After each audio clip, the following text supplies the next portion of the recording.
మీతో ఉండడానికి దేవుడు నాకు ఇచ్చిన అవకాశాన్ని బట్టి ప్రభువును సంతోషిస్తున్నాను. దైవజనులు భీమసాయి గారికి మాకు చిరకాల స్నేహం. అయ్యా ఒకరోజు మా ప్రాంతానికి రావాలి అని అడిగినప్పుడు ఎప్పుడు వస్తారని అడిగారు. ఎప్పుడు రావాలని అడిగితే డేట్లు చెప్పారు. అది నాకు రేపు ఎల్లుండి వేరే చోట ఉన్నాయి కాబట్టి ఈరోజు వస్తానని చెప్పినప్పుడు ప్రేమతో అంగీకరించారు. దేవుడు కూడా అనుమతి ఇచ్చాడు. దేవుని స్తోత్రం. చాలా సంతోషం. ఒక చిన్న మాట కొద్దిసేపు ధ్యానం చేద్దాం. కావలసిన చక్కని సందేశం దేవుడు టీచర్ గారి ద్వారా మనకు అందించారు. నేను కూడా కొంచెం మాట్లాడటానికి దేవుడు కూడా చూపించారు. దైవజనుడు లేక ప్రవక్త దేవుడు చెప్పింది చేస్తే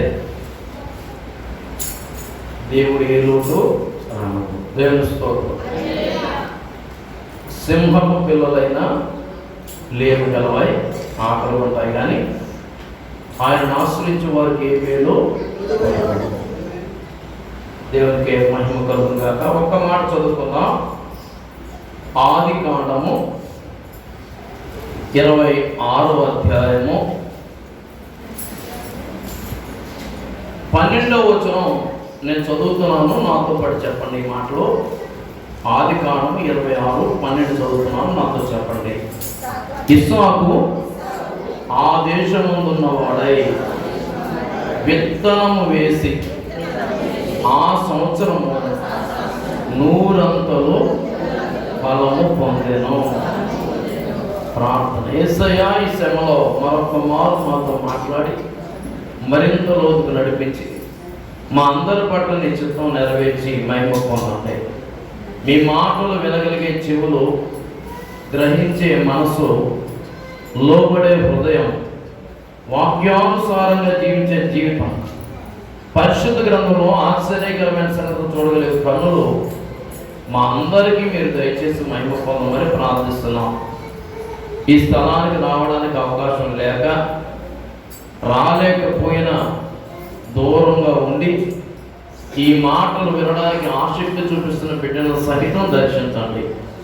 మీరు మీ వాక్కు పంపి సమస్తాన్ని బాగు చేయమని ప్రార్థిస్తున్నాం.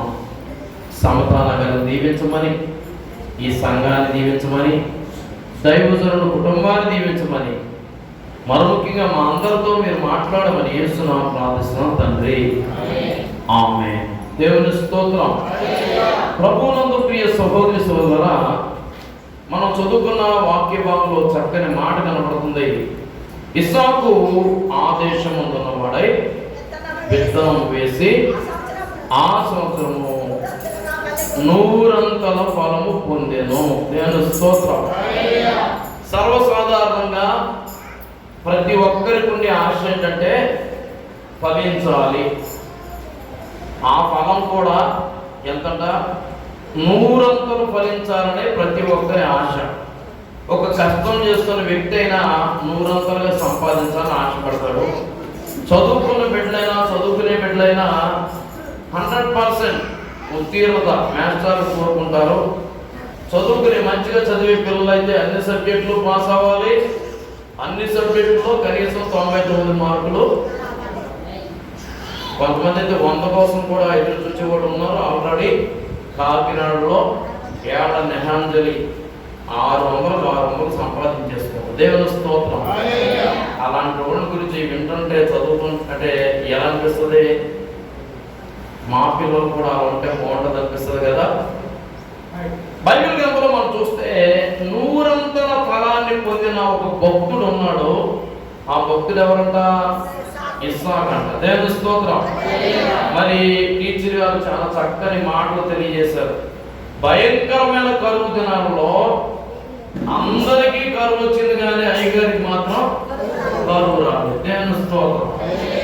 అదే విచిత్రం.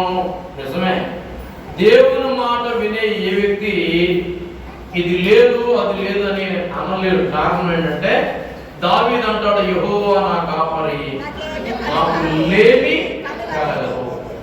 ఈ రోజున ఇంకా మన జీవితంలో ఏదైనా లేమి ఉంది అంటే దాని దానికి కారణం కూడా ఉంటారు. వాగ్దానం చేసిన వాడు నమ్మదగిన వాడు, ఆయన ఎప్పుడు వాగ్దానం తప్పడు.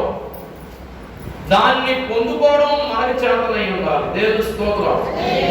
మనం చూస్తూ ఉంటాం, ఒకే హై స్కూల్లో చదువుతారు పిల్లలు, సబ్జెక్ట్ ఒకటే, టీచర్ ఒకటే, క్వశ్చన్ పేపర్ ఒకటే, ఏమంటే రాసే ఎగ్జామ్ టైం కూడా ఒకటే, కానీ అందరూ ఒకలా వస్తాయి మార్కులు.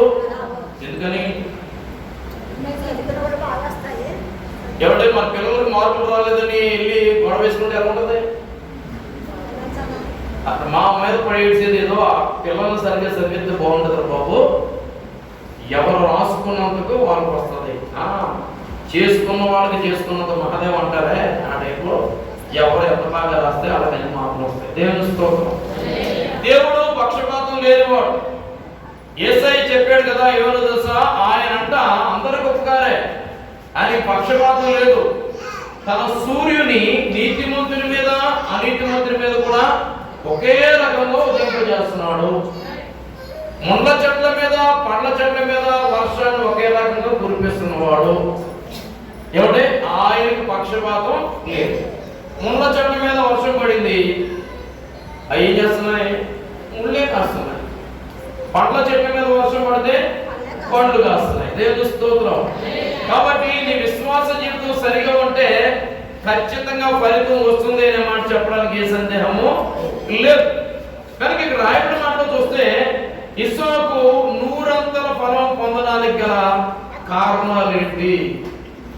ఈ మొదటి రోజు మందిరంలో ఏర్పాటు చేశారు కనుక ఇక్కడ వచ్చిన వారితోనూ, ఒకవేళ దూరం నుండి కూడా వాక్యం వినడానికి ఎవరిని ఆసక్తి చూపిస్తే వారితో కూడా దేవుడు మాట్లాడును గాక.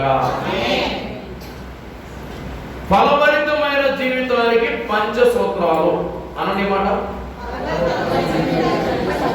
అంటే ఏంటి? 5 సూత్రాలు. అంటే ఒక వ్యక్తి ఫలభరితమైన జీవితం కలిగి ఉండాలంటే ఈ 5 సూత్రాలు పాటిస్తే 100% మనం పొందుకుంటాము. 100 ఆశీర్వాదం ఖచ్చితంగా దేవుడు మనకి ఇస్తాడు. అర్థమైందండి? కొద్ది నిమిషాలు చెప్పి నేను ముగిస్తాను. పిల్లలు చాలా మంచోళ్ళు, ఎంత చక్కగా కూర్చున్నారో. కొంచెం కూర్చున్నాను, నేనేమో హైట్ లేదు, ఇదేమో మనకి పట్టు వచ్చారు కాబట్టి మీరే కొంచెం ఎనకుంటే పోమంటుంది. రైట్, ఎంత చక్కగా కూర్చున్నారో. కాళ్ళు అప్పుడే చాపే మాకంటే ఎవరో ముసలి వయసు వచ్చినప్పుడు కాళ్ళు చాపినా ఏమంటారంటే పెద్దలు అది ఆ టైం అంటారు. కానీ అసలు పిల్లలు యవనస్తులు అసలు కాళ్ళు చాపకూడదు, చాలా చక్కగా కూర్చొని ఆరాధించాలి. దేవుని స్తోత్రం. హల్లెలూయా. పెద్దవాళ్ళు చాలా చక్కగా కూర్చొని వాక్యం వింటున్నారు. ప్రభు మీరు దీవించును గాక. పిల్లలు కూడా మాట్లాడుకోకూడదు, నా మాటే వినాలి. మీ ఫ్రెండ్సే కదా, రేపు కాళ్ళు మాట్లాడుకుంటే రైట్. కొద్ది నిమిషాలు చక్కని మాట టీచర్ గారి ద్వారా మనం విన్నాం. ఏమంటే ఏలియా అంతటోడే దేవుని మాట విన్నాడు కదా. ఒకవేళ ఏలియా దేవుని మాట వినకపోతే ఏమయ్యేది? ఏలియా కూడా కరువు వచ్చేది. అంతే, దేవుని మాట వినేవారికి కరువు కాలంలో కూడా సమృద్ధి కలుగుతుంది. దేవుని స్తోత్రం. ఇక్కడ మనం చూస్తే ఏమైందంటే ఇస్సాకు ఆదేశముందు ఉన్నవాడై విత్తనం వేసి ఆ సంవత్సరం 100 ఫలము పొందెను. చాలండి. ఏ సంవత్సరం? ఆ సంవత్సరం అని రాయబడి. ఆ సంవత్సరం అంటే అది ఏ సంవత్సరం తెలుసా?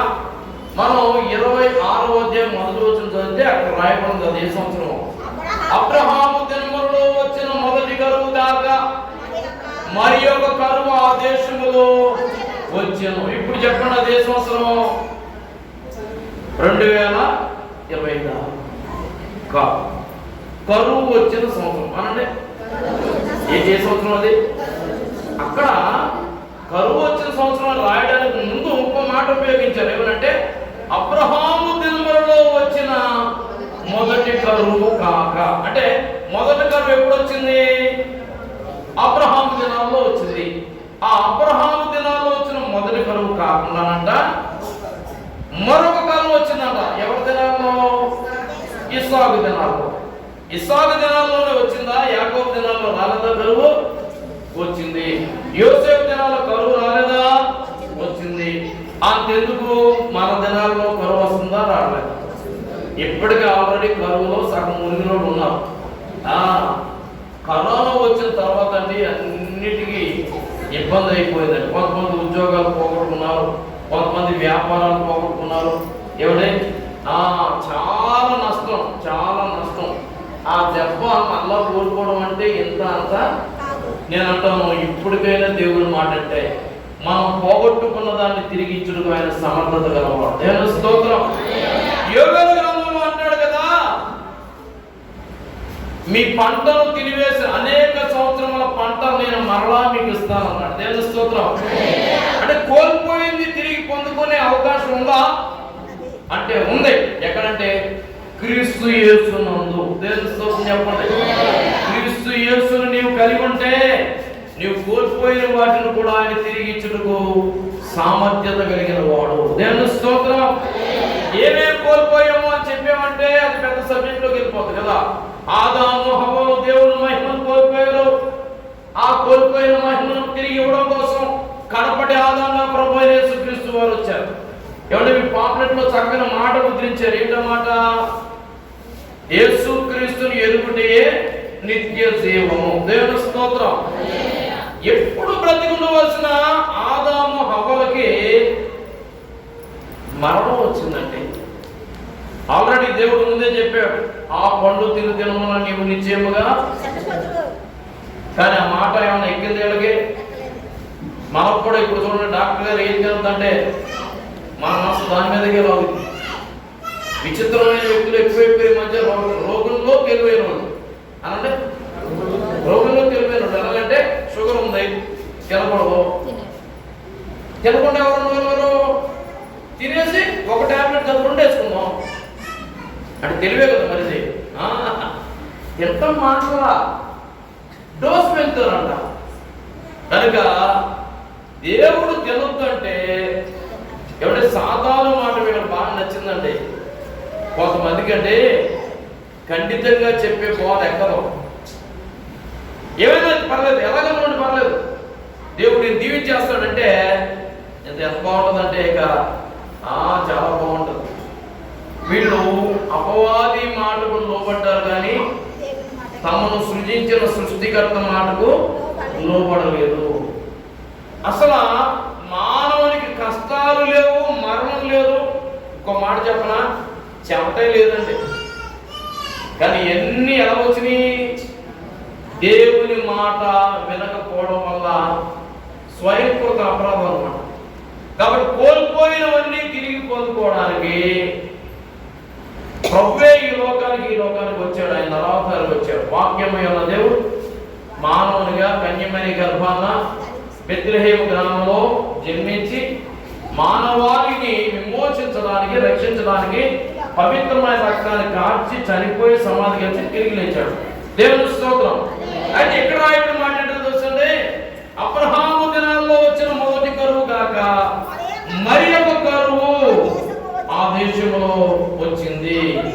ఈ రోజు నేను అంటాను, కరువు వచ్చినంత మాత్రాన కంగారు పడాల్సిన అవసరం లేదు. జ్ఞాని అయిన సొలొమోను అని చెప్పాడంటే దేవుడు సుఖ దుఃఖములను జతపరిచేవాడు రాయబడినమాట. ఎంత ధనవంతులకైనా ఏదో ఒక ఇబ్బంది ఉంటుంది. ఎన్ని ఇబ్బందుల్లో ఉన్నవాడు కానీ ఏదో రకమైన సుఖం ఉంటుంది. దేవుని స్తోత్రం. దేవుడు పక్షపాతి కాదు. దేవుని స్తోత్రం. కొంతమంది మనం చూసుంటాం, ఎంత అదృష్టవంతులంటే వీళ్ళు అన్నీ ఉన్నాయంటే వాళ్ళు అంటారు, అయ్యా ఎంత చెట్టుకి అంతగా అంటే మాకుండే బాధలు మాకున్నాయి. మీకు మహా అయితే కరెంట్ బిల్ ఎంత వస్తుంది? మాకైతే ఎంత పెద్ద ఇల్లు అనుకుంటున్నారు కానీ బిల్లు కూడా అలాగే వస్తుందనే సంగతి మీకు తెలియట్లేదు అంటారు. అంతే. ఈ రోజుల నుండి ఎంత చిన్న ఇల్లు ఉంటే అంత మంచిగా అనిపిస్తుందండి.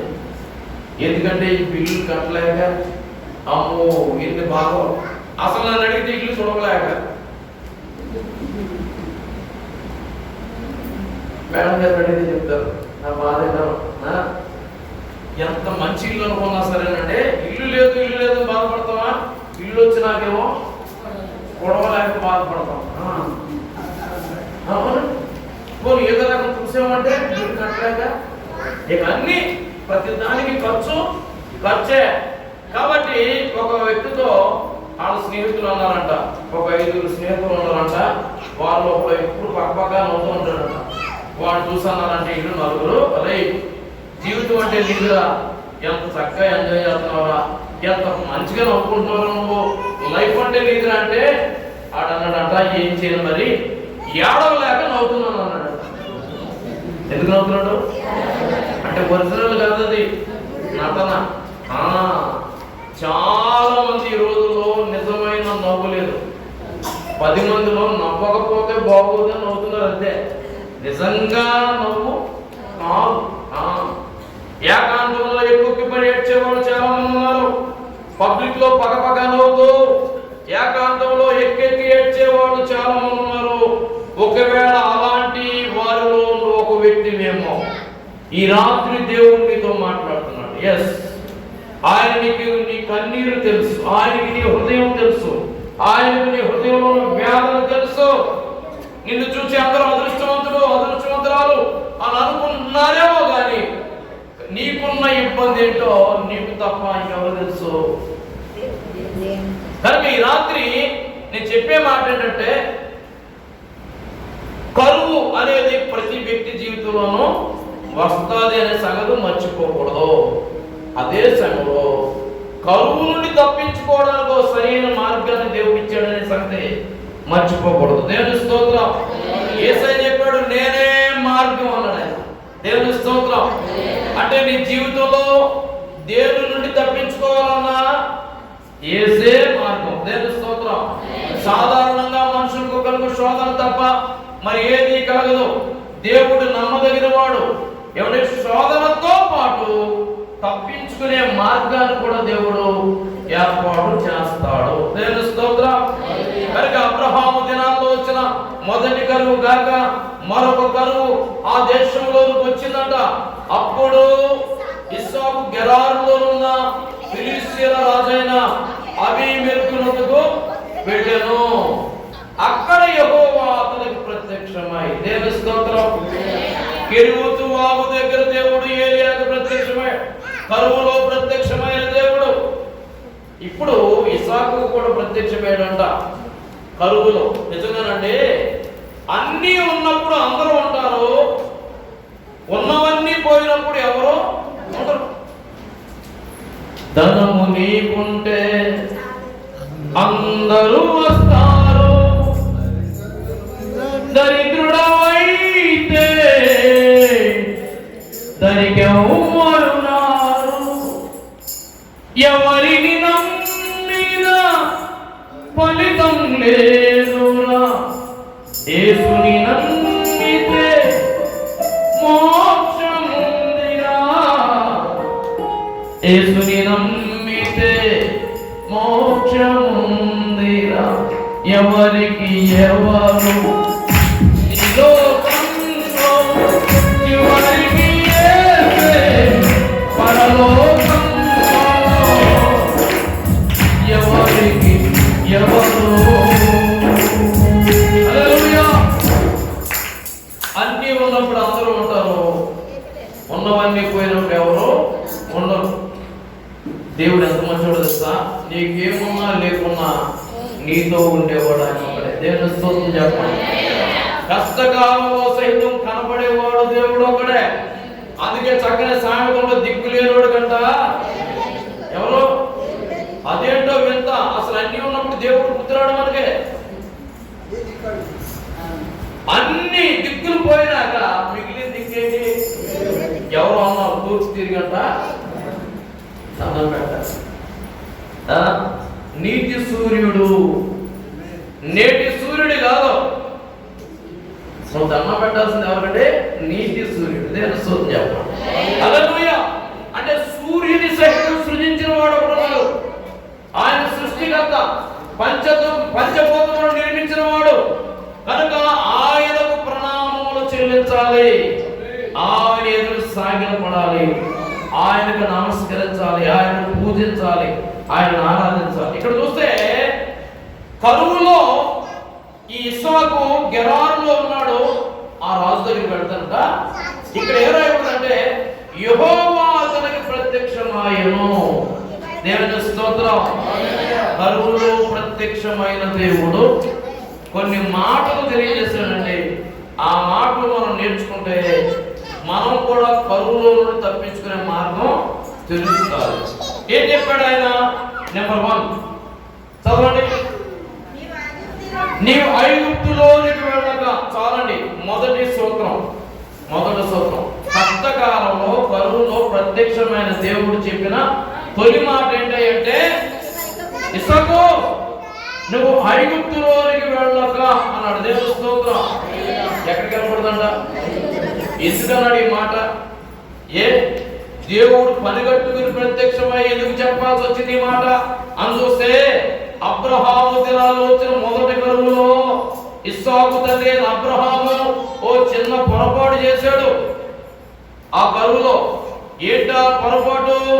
దేవుడు అబ్రహాముతో మాట్లాడాడు, అబ్రహామా నువ్వు లేచి నీ దేశాన్ని, నీ స్వజనులను విడిచిపెట్టి నేను చూపించే దేశానికి వెళ్ళు అంటే, దేవుని మాట తీసుకుని ప్రయాణమైన అబ్రహాము కరువు వచ్చేటప్పుడు ఏం చేశాడు చూడండి. 12వ అధ్యాయము 10వ వచనం.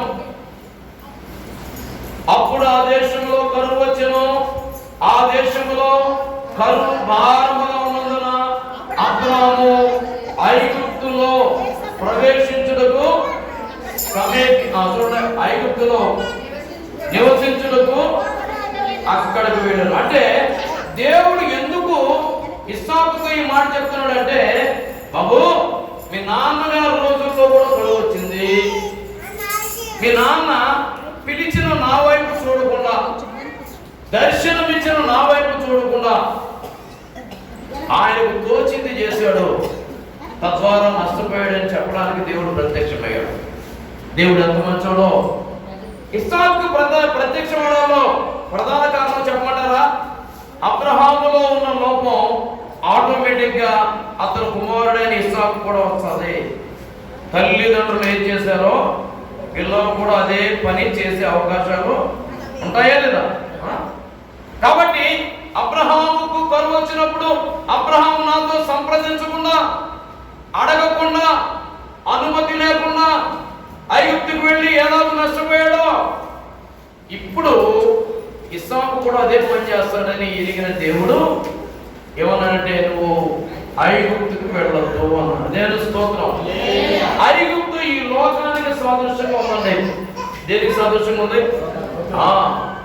లోక ఆచారాలకు, లోక పద్ధతులకు ఏమండి ఉదాహరణగా ఉంది ఐగుప్తు. అందుకని యెషయా గ్రంథంలో ఈ మాట కనపడుతుంది చూడండి. ఐగుప్తు గురించి యెషయా గ్రంథంలో ఎంత స్పష్టంగా ఉందంటే, దేవుని పరిశుద్ధ గ్రంథంలో నుండి యెషయా గ్రంథము 30వ అధ్యాయం, యెషయా గ్రంథం 30వ అధ్యాయము 1వ వచనం చదువుతున్నాం. యెహోవా వాక్కు ఇదే, లోబడని పిల్లలకు శ్రమ, పాపములకు పాపము కూర్చుకున్నట్లుగా వారు నన్ను అడుగక ఆలోచన చేయుదురు, నా ఆత్మ నియమింపని సంధి చేసుకుందురు.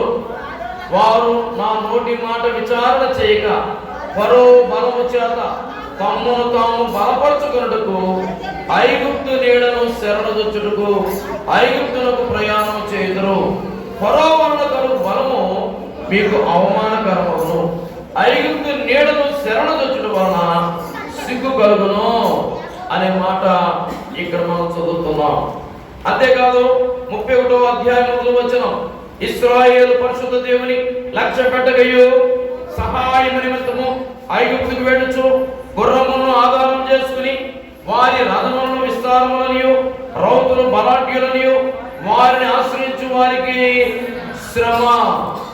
3వ వచనం, ఐగుప్తీయులు మనుషులే గాని దేవుడు కాదు, ఐగుప్తీయుల గుర్రములు మాంసములే గాని ఆత్మలు కావు అని ఇంకా చాలా ఉంటుంది ఐగుప్తు గురించి. ఇదంతా చెప్పడానికి టైం సరిపోదు కాబట్టి నేను సింపుల్గా చెప్తున్నాను. ఐగుప్తు అనేది ఈ లోకానికి, లోక ఆచారాలకు, పద్ధతులకు మాదిరిగా ఉందండి. కానీ మనం దేవుని పిల్లలమైన మనం ఐగుప్తు ఆశలను విడిచిపెట్టేవారు ఉండాలి. దేవుని స్తోత్రం చెప్పండి. హల్లెలూయా. ఈ లోకంలో చాలా మంది యేసు ప్రభుని నమ్మిన నేటికి కొన్ని విషయాలు వచ్చేటప్పటికి ఎవరు మాట వింటున్నారు? మా బ్రాంచ్ సంఘం ఒకటి ఉంది నొచ్చుమల్లి. ఒకరోజు నన్ను పునాది వేయడానికి రమ్మన్నారు ఇంటికి. ఉదయం వెళ్ళాను, పునాది వేయడానికి వెళ్ళాను. ప్రార్థన చేయండి అయ్యగారు అందరూ చేశాను. ఆ తర్వాత ఒక ఆయన వచ్చి, అయ్యగారు లోన కూర్చుంటే ఎండ వచ్చారు. ఉదయకాలం ఎండ కడి తిరిగి పడిపోతామా, ఆరోగ్యం మంచిది కదా, ఎంత శ్రద్ధ తీసుకున్నాడంటే ఆయన. అంటే వెళ్ళిపోతారండి అంటే కొన్నిసార్లు అతి గౌరవమే మనకు అనుమానం తప్పిస్తుంది. ఎంత అర్జెంటుగా నన్ను ఇక్కడి నుంచి తప్పిస్తున్నారంటే మొత్తానికి సంథింగ్ ఇది రాంగ్ అనుకున్నాను. ఎడంతా ఇలా తిరిగి చూసే. అప్పుడు మేస్త్రి గారు పట్టణం అవుతున్నాడు, కూడా తెస్తున్నాడు. ఏంటా పట్టణం?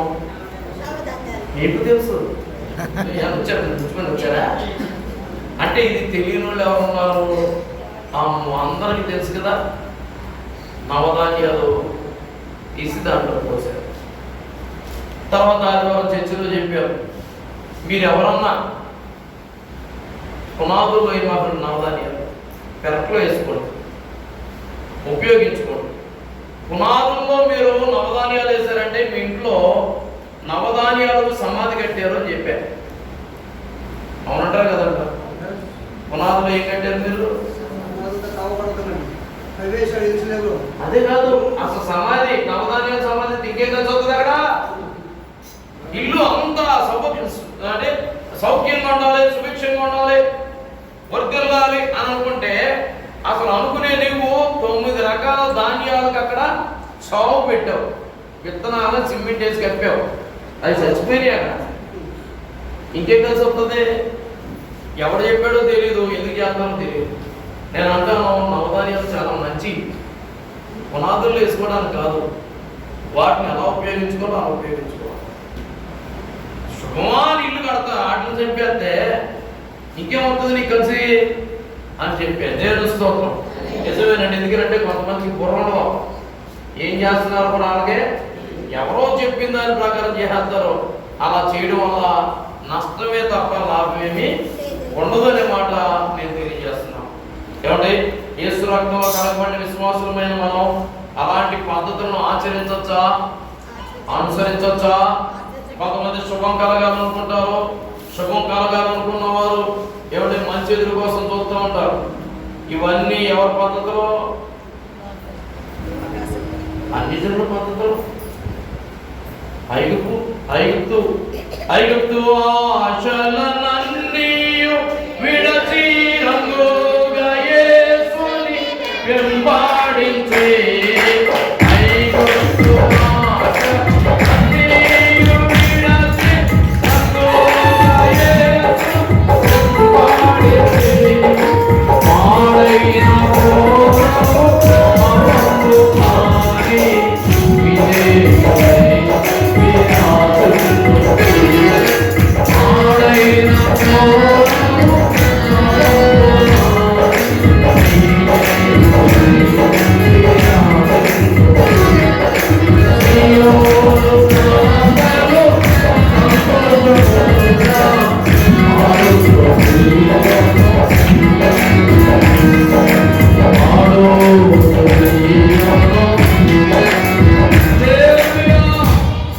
వెంబడించే. మాడైన విడిచిపెట్టాలి, అనుసరించవలసినవి అనుసరించాలి.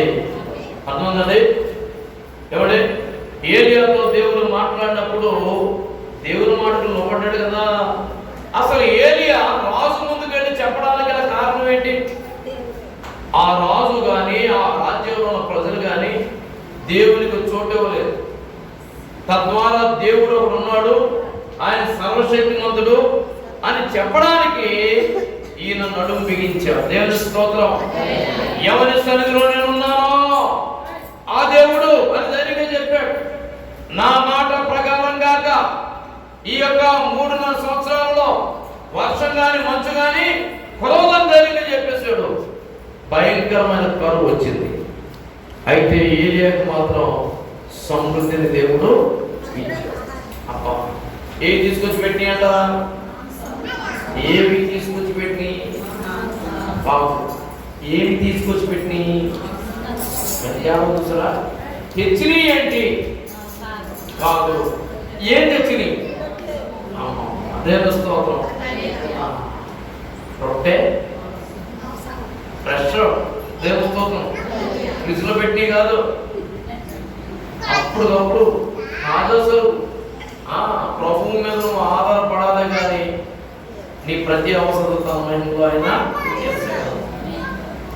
అసలు యేసు ప్రభు చెప్పాడు, ఆ కాపుల కంట ఏం లేదు, విత్తవు, కోయవు, పొట్టలు కూర్చునవు, అయినను మీ పరలోక తండ్రి వాటిని, అంటే వాటిని పోషించేవాడు ఎవరు? యేసు చెప్పాడు, మీరు వాటికంటే శ్రేష్ఠులు కారా అన్నాడు. కాబట్టి నిజంగా ఏలియా కొరకు దేవుడు కాకి ద్వారా ఆహారం తీసుకొచ్చాడండి. అసలు కాకి తీసుకొచ్చిందంటే మనం నమ్మాలా? ఇదిగో ఇలాంటి పిల్లోడు రై విడుతుడు రై, ఆడి దగ్గర డబ్బులు ఉన్నాయి, మాట్లాడతావు, డబ్బులు మాట్లాడుతున్నావు, రూపాయలు 2 రూపాయలది, అమ్ము 10 రూపాయలే జోబులు పెట్టు, ఇమ్మా ఎందుకు చెప్తున్నాడు తెలుసు, కొంతమంది ఆడదాకా మింగేస్తారు. మా చిన్నప్పుడు 2 సార్లు మింగేశాడు. దేవుని మహాకృప, వాళ్ళ అమ్మ మహా తెలివిలా లేదా ఎగిపోయాడు. పిల్లలకు పాయింట్స్ ఉన్నారంటే సరదాగా వెళ్తారు, కానీ సరదా ప్రాణాలు తీసుకోవాలి. చాలా జాగ్రత్తగా ఉండాలి పిల్లల విషయంలో. దగ్గర కూర్చోబెట్టుకోండి. ఎంత చక్కని కొడుకులేకెళ్ళు ఆపలా మోసం చేశారు నాకు. ఏం పర్లేదు, దేవుడు మిమ్మల్ని దీవించుగా. ఆపలేదు కదా, ముందు కూడా తీసారు, ఉన్న దుడ్డు కూడా తీసారే. God bless you.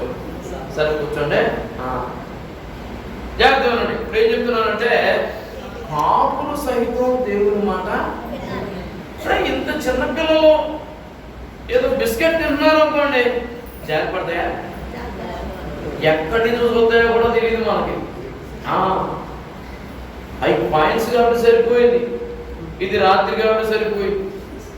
అదే పగల కనుక అనుకోండి, కాయిన్స్ కాకుండా బిస్కెట్లు ఉంటే ఎక్కడి నుంచి వచ్చి తనకి వెళ్ళిపోతాయి.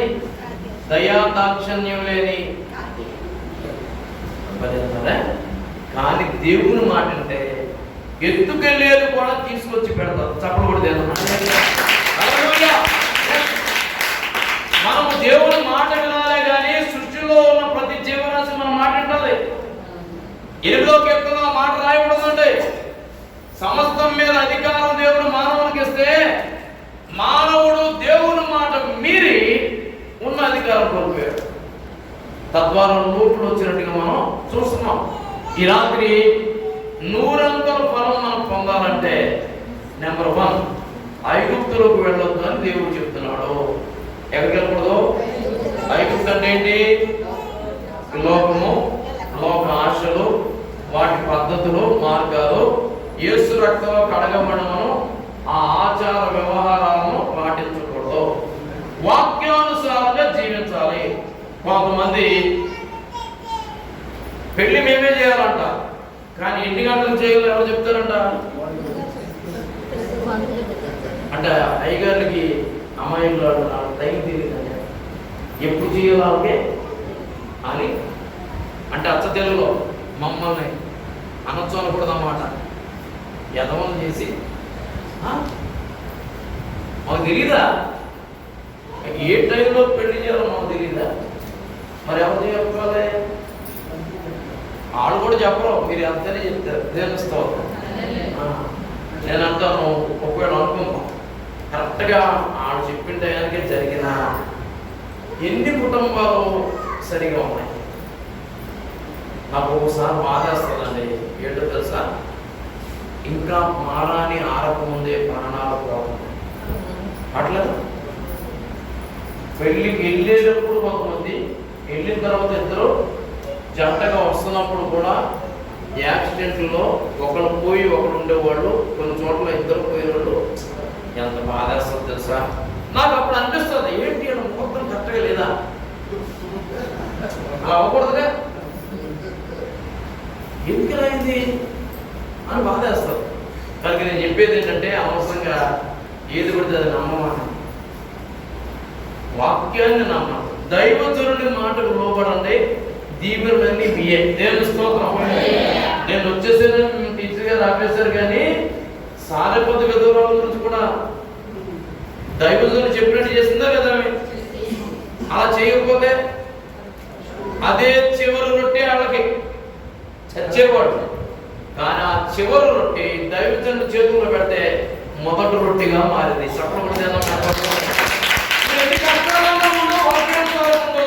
ప్రభు నిన్ను మరణాలకు అప్పగించడం, మరొక అద్భుతం ఏదో చేస్తారు. దేవుని స్తోత్రం. ఎందుకంటే దేవుని పిల్లలమైన మనం అలా బాధల్లో ఉంటే దేవుడు చూసి తట్టుకోగలడా? ఒక్కోసారి చూడండి, మన పిల్లలు ఏదో కావాలని అడుగుతారు, మన దగ్గర డబ్బులు ఉండవు.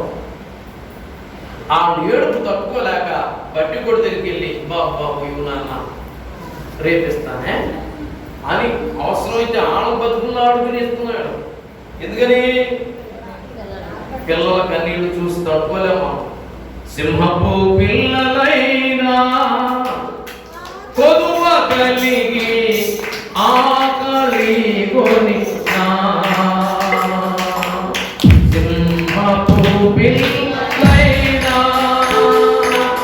కొదువ కలిగి ఆకలి కొని, నీ పిల్లలు ఆకలితో అలమటిందురు, నీ ఉన్నంత వరకు నీ పిల్లలు ఆకలితో అలమటిందురు, నీ ఉన్నంత వరకు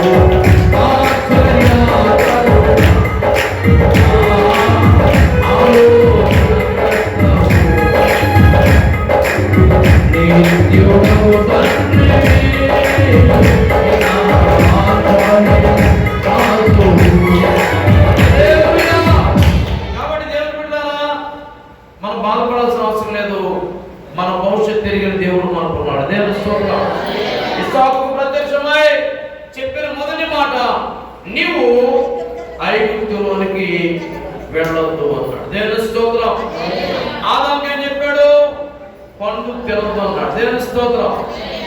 ఎవరికి ఏం చెప్పాలో, ఎప్పుడు చెప్పాలో, ఎలా చెప్పాలో కూడా ఎవరికి తెలుసు? ఆయనకి తెలుసు. దేవుని స్తోత్రం. ఈ రోజు చెప్పాల్సింది ఈ రోజు చెప్తాడు, రేపు చెప్పాల్సింది ఎల్లుండి చెప్పాల్సింది, కనుక ఏ రోజు మానకూడదు. అది దేవుని స్తోత్రం. కొంతమంది ఈ రోజు రాదు, నేను ఏం చెప్పానంటే ఏం చెప్తారు మీరు? కనుక మీటింగ్లు ఏర్పాటు చేసినప్పుడు ఏ రోజు ఎవరు వస్తున్నారో వారి ద్వారా దేవుడు ఏం చెప్తాడో మనకు తెలియదు. కాబట్టి ప్రతిరోజు పాల్గొనాలి, ప్రతి మాట వినాలి. దేవుని స్తోత్రం. ఏం చెప్పకూడదంట? నెంబర్ 1, ఐగుప్తులోనికి వెళ్ళక అనండి, ఐగుప్తులోకి వెళ్ళకూడదు. రెండో మాట చూడండి, ఏమైనా నేను నీతో చెప్పు దేశమందు నివసించు. దేవుడు ఎక్కడ ఉన్నాడో అక్కడ ఉండాలి. దేవుని స్తోత్రం. ఎక్కడికి వెళ్ళొద్దు అన్నాడో అక్కడికి వెళ్ళకూడదు, ఎక్కడ ఉండమన్నాడో అక్కడ ఉండాలి. దేవుని స్తోత్రం. చక్కని మందిరాన్ని దేవుడు మీకు ఇచ్చాడు. దైవ దర్శన సేవా సంస్థ దైవజనుడు మరి జేమ్స్ అయ్య గారు చక్కని మందిరం, చాలా పెద్ద మందిరం. మీ దేవుని స్తోత్రం. దేవునికి మహిమ కలుగునుగా. చాలా బాగుంది. దేవుని స్తోత్రం. కనుక దేవుడు ఎక్కడికి వెళ్ళమంటే అక్కడికి వెళ్ళాలి. ఇందాక ఆ టీచర్ గారు కూడా చెప్పారు, తల్లి సంఘాన్ని విడిచిపెట్టకూడదు, నువ్వు ఎంత గొప్పవాడువైనా ఎంత గొప్పదానివైనా అంటే దేవుడు నేను ఎక్కడొచ్చాడు అక్కడ ఉండాలి, ఆశీర్వదించబడాలి అనే మాట, చక్కని మాట తెలియజేస్తారు. నిజమే. ఈ రోజులో కొంతమంది ఏమవుతున్నారంటే, ఎవరు ఆత్మీయంగా నడిపించారో, ఎవరు రక్షణలో నడిపించారో వారిని ఇట్టే వదిలేసి ఇష్టం వచ్చినట్టు తిరుగుతున్నారు. లేదు లేదు, నీ కోసం కన్నీరు కార్చిన వాడు, నీకోసం ప్రార్థన చేసిన వారు వారిని విడిచిపెట్టకూడదు అనే మాట తెలియజేస్తున్నాను. అవసరమైతే ప్రాణాన్ని విడిచిపెట్టాలి, కానీ ప్రభు ఇచ్చిన ప్రదేశాన్ని మాత్రం విడిచిపెట్టకూడదు. దేవుని స్తోత్రం. ఈ మధ్య చాలా మంది దైవ సేవకులు ఎక్కువైపోయారు. ఇక యూట్యూబ్ ఆన్ చేసాం అనుకోండి, ఎంతమంది అయ్యగారు ప్రత్యక్షం అవుతున్నారు. చాలా మంది యూట్యూబ్ లో చూసుకుంటా ఇలాంటి మీటింగ్లు కూడా మానేస్తున్నారు. ఎందుకంటే పెద్ద అయ్యగారే వాక్యం చెప్పేస్తున్నారు. నేను అన్న తెర ముందు కూర్చుని వాక్యం అంటాం కాదు, ఇలాగా ఫేస్ టు ఫేస్ దేవుని స్తుతి చెప్పండి. దైవజనుడు మిమ్మల్ని చూస్తూ వాక్యం చెప్పాలి, మీరు దైవజనుడిని చూస్తూ వాక్యం వినాలి, అంతే కదా. ఉదాహరణ అనుకోండి, నేను మిమ్మల్ని చూడలేదు అనుకోండి, కాళ్ళు చెప్పేవాడు కాళ్ళు చెప్తారు, గోల్డ్ గెలుపుకుంటారు. కొంతమంది పాపం ఎక్కడ ఇంకా టైం ఉండదు, ఎక్కడో దిగిన ముందు ఇక్కడికి వచ్చిన తీరుబడిగా కూర్చుని బాసిపెట్టి వేసుకుని గిన్నీస్ తీసుకుని ఏం చేస్తారు. నేను అంటాను అలా చేస్తే ఏం లేదు, 4 దిగుతాయి. దేవుని స్తోత్రం. అలాంటి పని చేయకూడదు ఇక్కడ. దేవుని మాట వినాలి. దేవుని స్తోత్రం. దేవుని చెప్పే మాట మీద ఎవరైతే ఆసక్తి చూపిస్తారో వారికి ఖచ్చితంగా ఆశీర్వాదాలు వస్తాయి. దేవుడు ఉండమన్న చోట ఉండడం మనకి క్షేమం. దేవుని స్తోత్రం. కనుక ఈ స్థలంలో దేవుడు మనం ఉంచాడు. ఈ ప్రాంత ప్రజల కొరకు ప్రార్థించడానికి జేమ్స్ గారు దేవుడు ఏర్పాటు చేశాడు. దేవుని స్తోత్రం. కనుక దేవుడు మీ కొరకు ఏర్పరిచిన దైవజనుడి మాట వినడానికి ఈ స్థలానికి రావాలి. దేవుని స్తోత్రం. దేవుడు మీతో మాట్లాడతాడు, మిమ్మల్ని దర్శిస్తాడు, సరి చేస్తాడు, సరైన విధానంలో నడిపిస్తాడు. మొదటి మాట ఐగుప్తులోనికి వెళ్ళకూడదు. రెండో మాట దేవుడు ఎక్కడ ఉండమంటే అక్కడ ఉండాలి. మూడో మాట ఏంటి? ఉండమన్నా కదా అని పర్మనెంట్ అనుకోకూడదంట. ఏ రోజు మూడో మాట చూడండి, అక్కడే 3వ వచనం, ఈ దేశం ముందు పరవాసి వై ఉండము. ఎలా ఉండాలి? ఎలా ఉండాలంట? పరవాసి. దేవుని స్తోత్రం. అంటే దేవుడు ఉన్నమన్న ప్లేస్ కూడా మనకు పర్మనెంట్ ఏమీ కాదు. ఏదో ఒక రోజున మరలా ప్రభు అక్కడికి వచ్చి అంటాడు. దేవుని స్తోత్రం. అబ్రహామును నడిపించేటప్పుడు కూడా డైరెక్షన్ ఉంది అబ్రహాములే. అబ్రహాము లేచి దక్షిణ వైపు ఉత్తరం వైపు అని దేవుడు చెప్తూ ఉండేవాడు. దేవుడు చెప్పినప్పుడు ఈయన లేచి వెళ్తూ ఉండేవాడు. దేవుని స్తోత్రం. కనుక ఇక్కడ కూడా ఇస్సాకుతో దేవుడు ఏం చెప్తున్నాడంటే, నువ్వు ఉండమన్నాడు కదా పర్మనెంట్ అనుకుంటావేమో, పరవాసిగా ఉండు. ఎలా ఉండాలి? చక్కని పాట పాడుతాం మనం. పరవాసిని పరవాసిని నడచుకున్నాను దారి నా గురి నీవే ప్రభువా, నా గురి నీవే ప్రభువా, నీ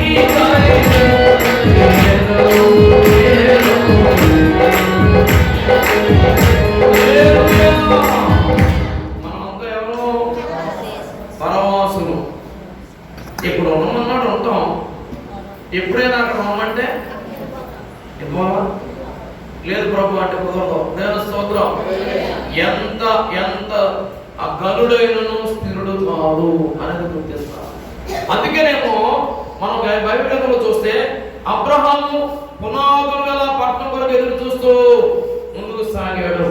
ఇస్సాకు కూడా అలాగే ముందుకు సాగినట్లుగా మనం చూస్తూ ఉంటాం. ఈ రోజున మనం చేయవలసిన తెలుసా? ఉన్నది ఏదైనా ఇది కేవలం టెంపరీ అనే సంగతి మర్చిపోకూడదు. ఏంటిది? అంత టెంపరీ, స్థిరమైనది మనకి అక్కడ ఉంది. దేవుని స్తోత్రం. శాశ్వతమైనది అక్కడ ఉంది.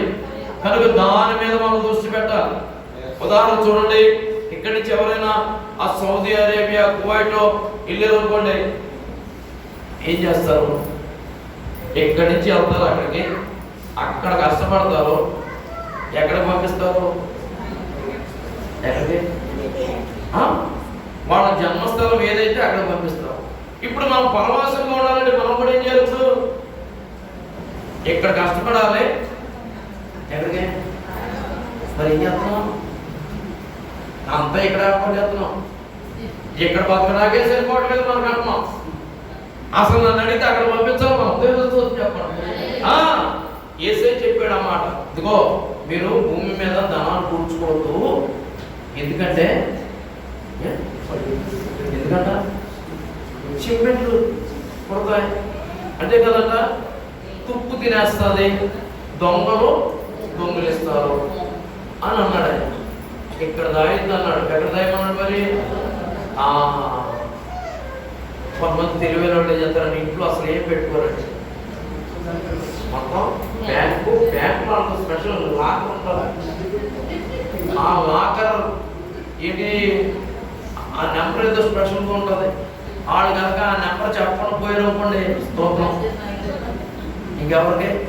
అసలు కొంతమందికి స్విస్ బ్యాంకులు ఉన్నాయంట. ఇండియాలో చాలా మందికి ఎక్కడ ఉన్నాయి? భారతదేశం పేద దేశం కాదండి, అందరూ అక్కడ దాచేసారు.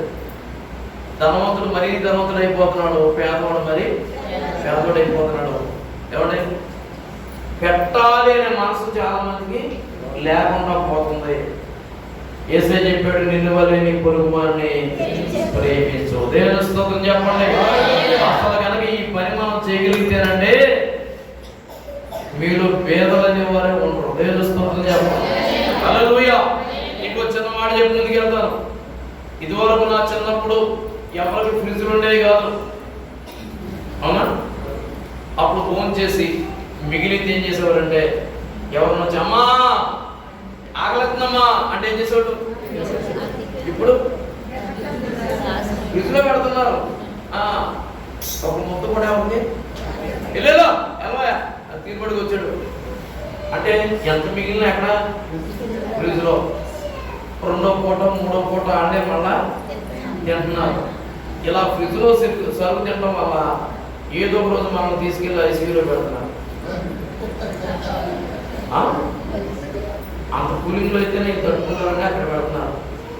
కొన్నిసార్లు అయితే గడ్డి చట్టాల్సి వస్తుంది. దయచేసి అర్థం చేసుకోండి, ఇతరులను ప్రేమించడం నేర్చుకోండి, పంచడం నేర్చుకోండి. ఇది ప్రభు ప్రేమ. దేవుని స్తోత్రం చెప్పండి.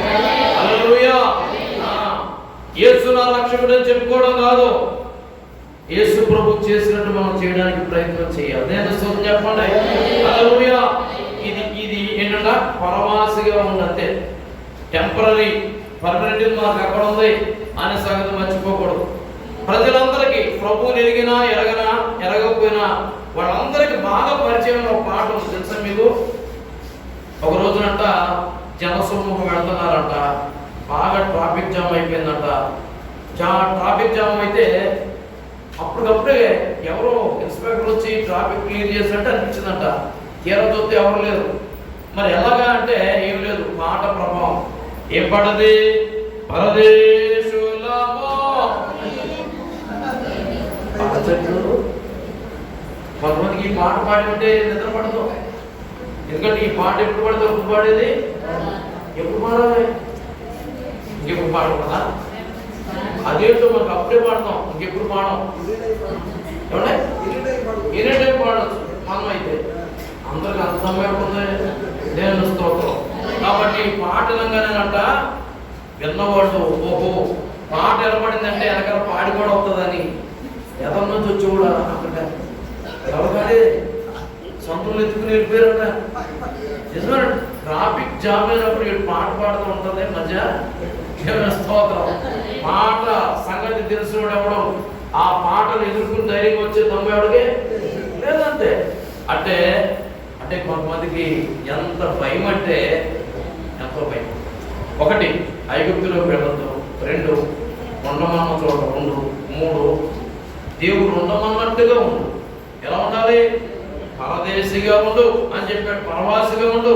నువ్వు ఏది సంపాదించినా, ఎంత సంపాదించినా, ఎంత ఖర్చు పెట్టుకోవాలో అంతే ఖర్చు పెట్టుకుని పంపాల్సిన చోటకి పంపించేయాలి.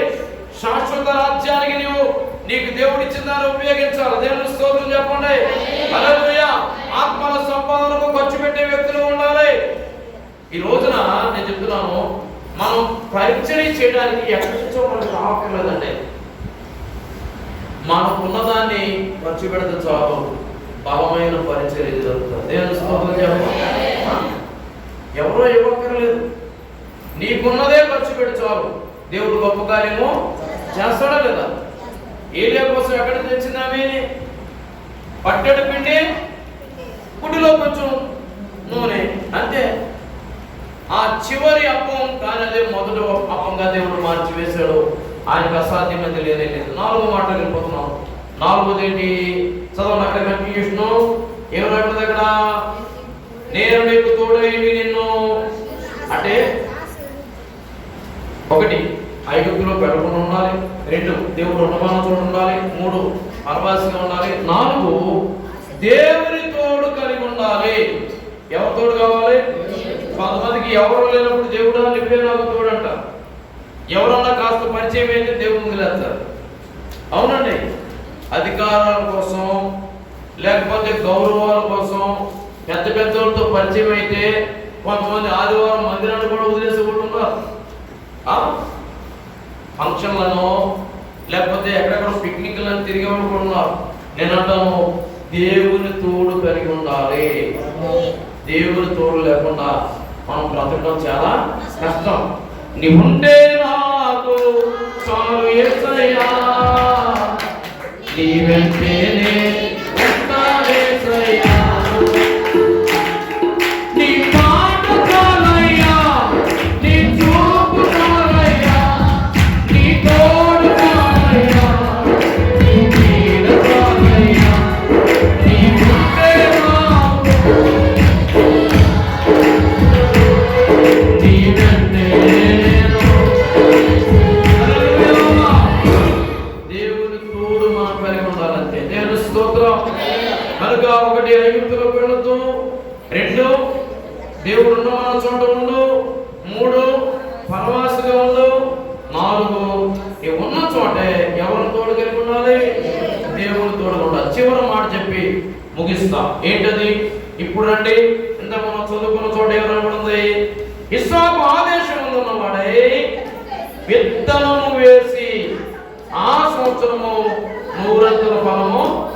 5వ మాట ఏంటంటే విత్తనము వేయుట అనండి. ఐగుప్తులోకి వెళ్ళకూడదు, దేవుడు మన చోట ఉండాలి, పరవాసిగా ఉండాలి, దేవుని తోడు కలిగి ఉండాలి. ఇంకోటి ఏం చేయాలి? దేవుడు నీకు ఇచ్చిన దాన్ని విత్తాలి. అది విత్తనం అంటేనే అర్థం ఏంటి? విత్తేది విత్తనం, తినేది ఆహారం. విత్తనం అనే మాటకి అర్థం ఏంటి? విత్తనాలను తినకూడదు, విత్తనాలను తినకూడదు. విత్తనం అంటే విత్తేది, ఆహారం అంటే తినేది. ఈ మాట పౌలు గారు చాలా స్పష్టంగా చెప్పాడండి కొరింథీ సంఘానికి. చూడండి, అపోస్తలుడైన పౌలు గారు కొరింథీయులకు రాసిన పత్రికలో చక్కగా ఈ మాటను వివరించినట్టుగా ప్రత్యేకంగా తెలియజేసిన మనం చూస్తాం.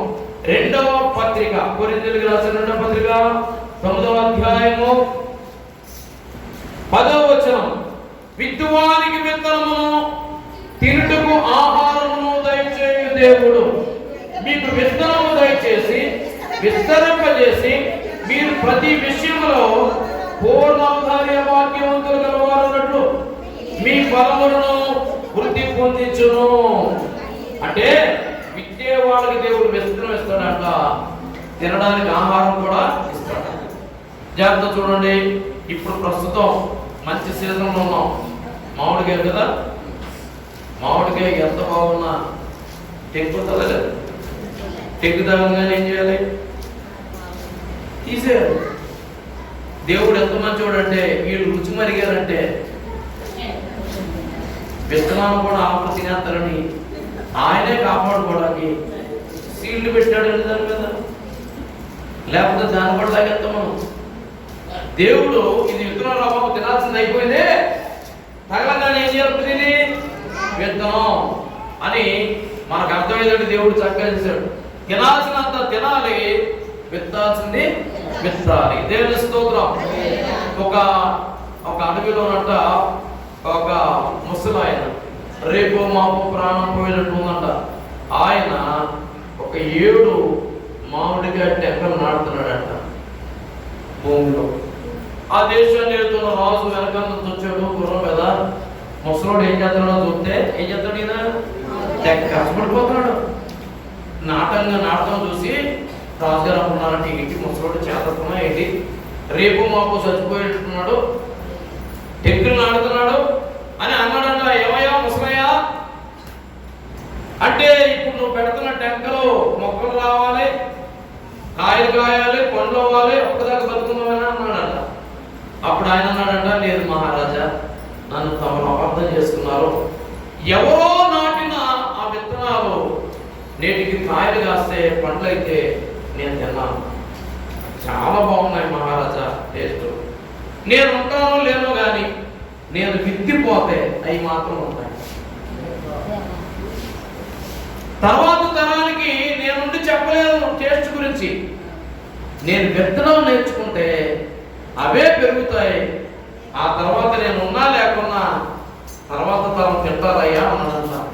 రాజుగారికి జ్ఞానోదయం అయ్యి వెంటనే 7 బంగారు నాణ్యాలు చేతులు పెట్టాడు. ఈ వెంటనే ముసలాయన అన్నాడు, మహారాజా విత్తిన రోజే 7 బంగారు నాణ్యాలు వచ్చినాయి అని చమత్కరించాడు. ఎందుకు చెప్తున్నానంటే విత్తనం వల్ల అంత ఆశీర్వాదం. ఉదయం స్తోత్రం చెప్పాలి. విత్తినోడే తినాలని రూలే లేదు, విత్తేసి వెళ్ళిపోవడమే. అవి ఫలాలు వచ్చినప్పుడు కోసుకునేవాడు కోసుకుంటారు. ఉదయం స్తోత్రం. కనుక రాయి మాట్లాడితే కరువు కాలంలో ఇస్సాకు విత్తనాలు తిన్నాడా విత్తాడా? తినచ్చుగా. రైతులు చూడండి, కౌలుకు చేసే రైతు ఏం చేస్తాడంటే పంట వచ్చిన తర్వాత కౌలుకు కట్టాల్సింది కట్టేస్తాడు, కొంత అమ్మి డబ్బు తెచ్చుకుంటాడు, కొంత భోజనానికి పక్కన పెట్టుకుంటాడు, ఇంకో మూట రెడీ చేస్తాడండి. దాన్ని ఏమంటారు? విత్తనాల మూట. ఏంటిది? ఇదివరకు తాతలో తండ్రులు ఆ పనిచేసేవాడు. ఇప్పుడు వాళ్ళకి అంత సమర్థనమే. ఎవరు విత్తనాలు తయారు చేయాల అమ్మే తోడుగా తెచ్చుకుంటున్నారు, ఆత్మహత్య చేసుకుంటున్నారు. వాళ్ళంతటా వాళ్ళు విత్తనాలు రెడీ చేసినప్పుడు ఎంత శ్రద్ధగా చేసేవాడు. ఎప్పుడు అప్పుడు ఎవరు చచ్చిపోలేదు. ఇప్పుడు నాసిరాకపు విత్తనాలు ఎక్కువైపోయినాయి. ఏమి నాటుతున్నారో వీళ్ళకే తెలియట్లేదు. కానీ ఒకవేళ తినే ఆహారం అయిపోతే ఎవరి దగ్గరికన్నా వీళ్ళు అప్పు తెచ్చుకునేవాళ్ళే కానీ విత్తనాల మూటలు మాత్రం విప్పేవాళ్ళు. ఎందుకంటే వ్యవసాయదారులకు తెలుసు, విత్తనాల మూట తింటే మరొక పంటే ఉండదని. మరి ఈరోజు ఎంతమందికి తెలుస్తుంది ఈ విషయం? విత్తుట కోయట నియమాన్ని దేవుడు పెట్టాడు, అది మనం నేర్చుకోవాలి. చూడండి, ఆహారం ఎక్కువ ఉంటుంది, విత్తనం ఏమో తక్కువ ఉంటుంది. అలాగే దేవుడు ఏమన్నాడు తెలుసా? నేను మీకు ఇచ్చిన దానిలో 10వ వంతు ఇవ్వండి అంటాడు. అదే విత్తనం అనండి. 10%, 90% నీది, 10% దేవుడు. దేవుడు మనల్ని ఏమి ఆకలితో ఉన్నట్లా తిను, ఆహారం తిను, కానీ విత్తనం మాత్రం తినమాత్రం విత్తు అంటాడు. చాలా మంది విత్తనాన్ని తినేస్తున్నారు, తర్వాత తరానికి దీవులు లేకుండా చేసుకుంటున్నారు. అవునండి, నేను కొన్ని చోట్ల చూస్తుంటాను, కొన్ని ప్రాంతాల్లో రొయ్యి బాగా పండింది అనుకోండి, మొత్తం ఆడలేదు. కాకపోతే డబ్బు కట్టమని ఎంతారు, ఎగురెంతారు, ఎగురు కాలు పట్టుకుని ఎంతారు. దేవుడికి వస్తుంది మాత్రం. తర్వాత పంట నుంచి ఇక రావు, ఆరిపోయింది. నమ్మకమైన వానికి దీవెనలు మెండు. దేవునికి ఇవ్వకుండా నువ్వు దేవుడికి ఇస్తాడా? నీవు నమ్మకంగా ఉంటే దేవుడు కూడా నమ్మకంగానే ఉంటాడనే మాట తెలియజేస్తున్నాను. ఇప్పుడు చూడండి, కరెంట్ వాడుతున్నాం, బిల్లు కట్టారా లేదా? టీవీకి ఏంటి ఏమన్నా కేబుల్ వాడుతున్నారు, బిల్లు కడతారా లేదా? కట్టబోతు. ఒక ఆయన బిల్లు ఏం చేశాడంటే, బిల్లు కట్టకుండా, కరెంట్ బిల్లు కట్టకుండా పంచాయతీ రోడ్డు లైట్ అవ్వడం లేదా కొనుక్కొచ్చి చేసాడంట. ఎక్కడ? వీధి లైట్ వేసాడంట. కరెంట్ వాళ్ళు వచ్చారు, బాబు నువ్వు బిల్లు కట్టలేదు, కట్ చేద్దామన్నారంట. ఈయన అన్నాడంట, అయ్యా నేను బిల్లు కట్టలేదని తెలిసింది కానీ ఈ లైట్ ఎవడు వేసాడు అన్నాడు. ఏ లైటు? వీధి లైట్.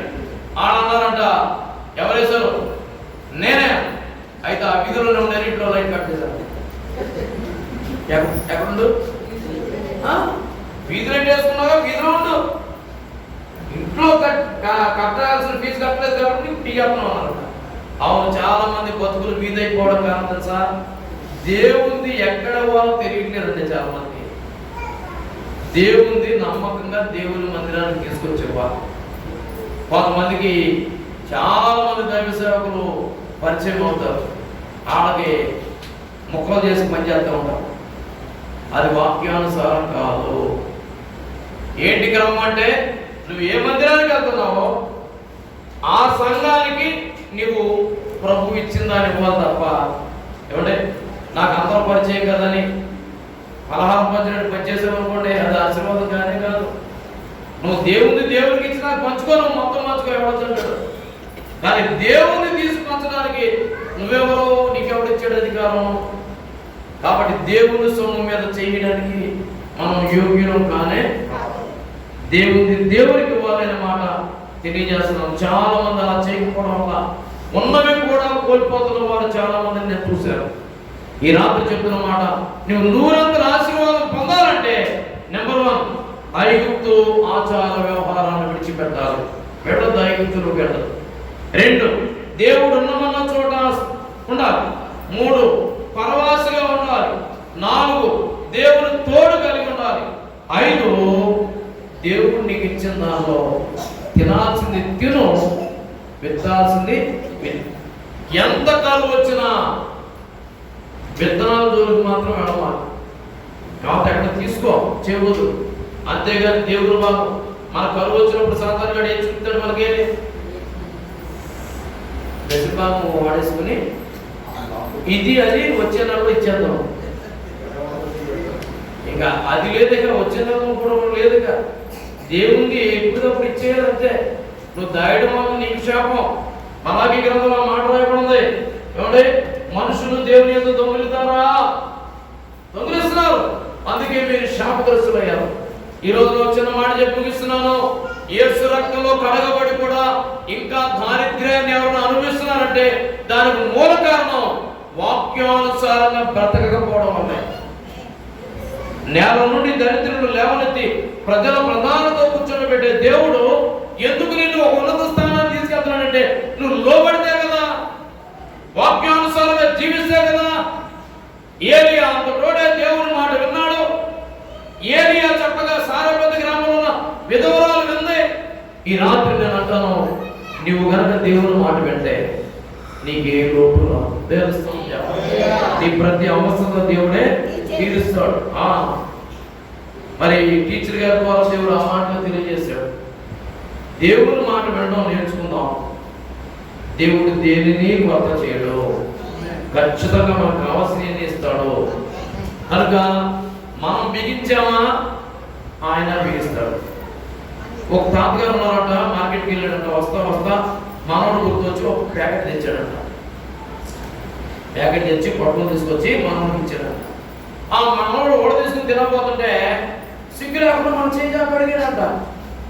బాబు కొంచెం పెట్టిన ఆయన అడగచ్చు. అలాగా మా అమ్మ ఎవరికి తెలియదా? తాతలకి తెలుసు కదా. ఎందుకు అడుగుతారండి? ఇంకో ప్యాకెట్ తినాలనుకున్నాడు ఏం చేయొచ్చు? ఇంకోటి కొనుక్కోవచ్చు కదా. తినాలని ఆశగా తాతకే, మనోడు పెడితే తినాలి. అది తినాలనుకుంటే అసలు మొత్తం అక్కడే ఖాళీ చేసి వస్తాడు. దాని ఉద్దేశం ఏంటి? మనోడిలో నా పట్ల ప్రేమ ఎంత ఉందో టెస్టింగ్ అంతే. దశభాగం కూడా అంతేనండి. లేదా ఆయనకేం దొరుకోండి, ఆయనకేం అవసరం అండి, టెస్టింగ్ అంతే. తాత ఎప్పుడైతే చేయించేపాడిలో కొంతమంది మంచోళ్ళు ఉంటారు, ఆడేం చేస్తారు తెలుసా? చేతిలో పెట్టడం నోట్లో పెట్టేస్తారు. దేవుని స్తోత్రం. ఇక ప్రేమ ముగ్ధులు అయిపోయి పొరపాటున ఎప్పుడైనా బయటకు వెళ్తే గొడుగన్నా మర్చిపోతాడేమో కానీ పొట్టలు మాత్రం ఎందుకంటే ఆ ప్రేమ ఆప్యాయత. నా మనవాడికి పొట్టలు ఇచ్చానంటే ప్రేమతో పెడతాడు అని ఒక మనవాడికి ఎలాగే అడిగాడంట. ఒక తాత అది పెట్టినానంటే నేను పెట్టను, నువ్వు కొనుక్కో అన్నాడు. అప్పుడు ఆ తాత అన్నట్టే, పొట్టలం దగ్గర నీ బుద్ధి బయట పెడతారా, 2 ఎకరాలు నీ పేరు రాద్దాం అనుకున్నాను కదా. ఇప్పుడు ఆతడా ఎందుకని? అరే నేను తెచ్చిన పొట్టంలో కొంచెం నాకు పెట్టలేనాడు, వీడిని నమ్మి 2 ఎకరాలు రాస్తే నన్ను దేవుడు కూడా టెస్టింగ్ అంటే. అందుకనే ఇవ్వలేదు చాలా మందికి. ఇచ్చిన దాంట్లోనే ఇవ్వలేరు వీళ్ళు, ఇంకా ఎక్కువ ఇచ్చారంటే నాకు దొరకలేదు. అవును, నమ్మకమైన వారికి దీవెనలు మెండవు. దేవుని స్తోత్రం.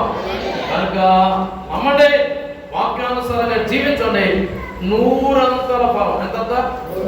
విత్తనం వేశాడు, 100 ఫలము. అంటే దేవుడు చెప్పింది చేయాలి, మనం చేయాల్సింది కూడా చేయాలి అనే మాట జ్ఞాపకం చేస్తున్నాను. దేవుడు అలాగూ చేయు కృపను మీ పట్ల వర్ధిల్ల చేయును గాక. ఒకసారి